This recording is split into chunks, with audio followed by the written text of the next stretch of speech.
Magandang araw, si Dingdong Dantes po ito. Narinig mo na ba ang yellow, orange at red warning system ng Pag-asa para sa malakas na ulan at pagbaha? Madali lang yan tandaan. Yellow, kapag posibleng magkaroon ng baha sa mga mabababang lugar o sa mga malalapit sa ilog. Dahil ito sa malakas na pag-ulan sa loob ng 1 oras o higit pa. Kapag naka-yellow warning, maging alerto at mag-monitor na ng panahon. Orange warning naman, kung mas mataas na ang tsansa ng pagbaha at landslide dahil sa matinding pag-ulan sa loob ng 1 oras o higit pa. Kaya naman, maghanda na sa posibleng paglikas. At kapag may red warning naman, nako, eto na.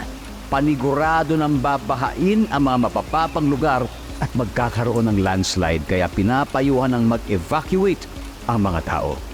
Sumunod sa payo ng LGU kung kinakailangan ng lumikas ng inyong pamilya papunta sa evacuation center. Sa susunod na marinig mo ang color-coded rainfall warning na ito, alam mo na, #panatag ang may alam.